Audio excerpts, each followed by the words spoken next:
The Wild Robot by Peter Brown, chapters 64 to 67. Chapter 64, The Special Robot.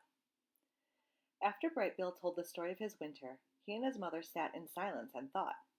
They thought about poor Longneck and the human who had killed him. They thought about farms and cities and factories. They thought about Roz and where she truly belonged. Then, after a while, Roz told Brightbill her own winter story. She spoke of her long, dark hibernation and of how she had awoken to find the nest caved in around her. She spoke of blizzards and frozen animals.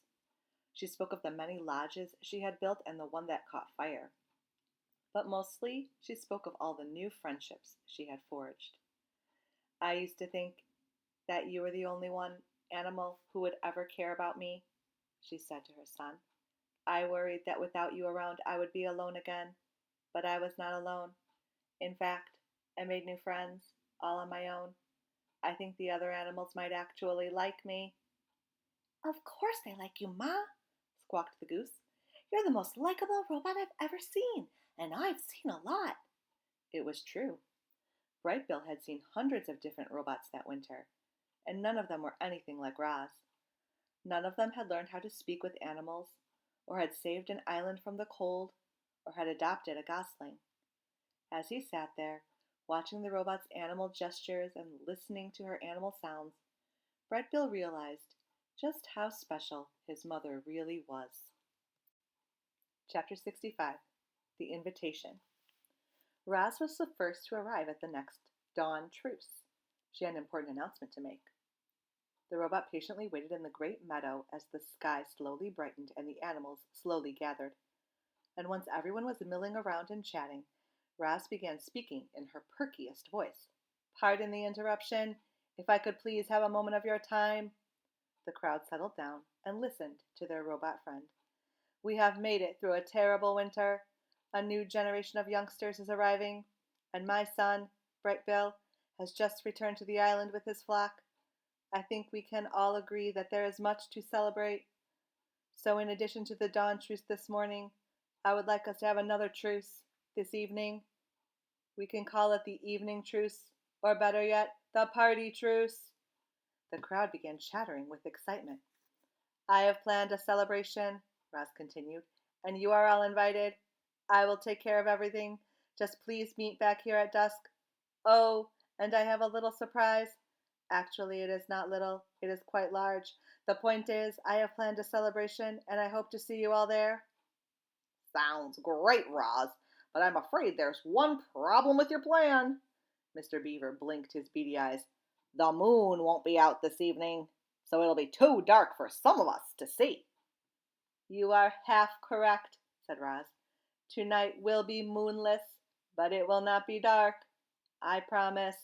Now, if you will excuse me, I must prepare for our party. I will see everyone back here at dusk. Goodbye. Chapter 66, The Celebration. Dawn turned to day. Day turned to dusk. And just as Roz had asked, animals were gathering again in the great meadow. Word had spread across the island that the robot was throwing a party, and everyone wanted to see what the fuss was about. The fuss seemed to be about a giant stack of wood. Roz had spent the day collecting logs and branches and stacking them in a perfect, massive tower. The animals crowded around it, trying to imagine its purpose. And then they saw a golden light flickering in the distance. Roz emerged from the dark forest. In her hand was a flaming stick which she held up like a torch. She was camouflaged in thick mud and clusters of wildflowers, but her camouflage wasn't for hiding. It was her party dress. The animals watched as the robot glided across the meadow, surrounded by a warm glow. Thank you all for being here, she said as she joined the crowd. 1 year ago, I awoke on the shore of this island. I was just a machine. I functioned. But you, my friends and my family, you have taught me how to live, and so I thank you. No, thank you, Roz, shouted a voice. You have also taught me to be wild, said the robot. So let us all celebrate life and wildness together." At those words, Roz heaved her torch high into the air. It soared up, up, up, and landed on the very top of the wooden tower. A ball of fire burst toward the night sky, and suddenly the meadow was bathed in firelight. Hundreds of shining eyes watched as bright flames crept down the sides of the tower, and embers floated away on the breeze. The animals stepped toward the bonfire, eager to feel its warmth, and then stepped back, afraid of feeling too much. And soon everyone was moving. The deer started leaping. The foxes started trotting. The snakes slithered, and the insects buzzed, and the fish jumped up from the river. Bright Bill led all the birds into the air, where they wheeled around the bonfire like a tornado of feathers.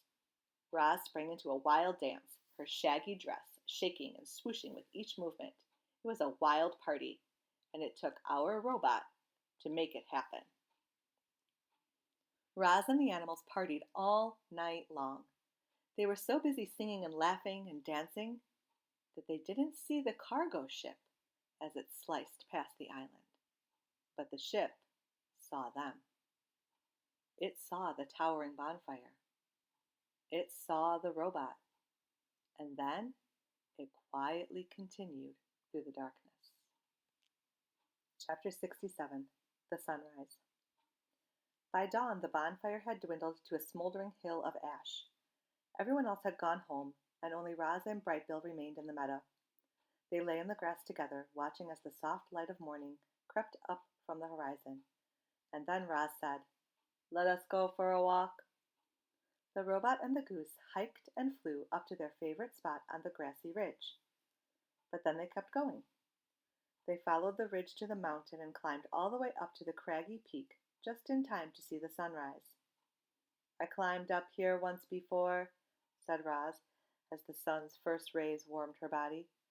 "I sat on this very rock, looked out at the island, and thought I would always be alone.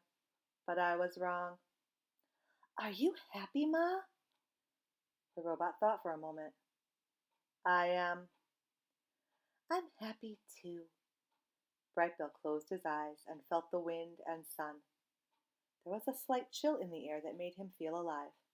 Everything seemed just right. And then he heard a distant buzzing sound. The goose squinted to the south and saw a familiar shape in the sky. He turned to his mother and said, "Ma, there's an airship flying this way."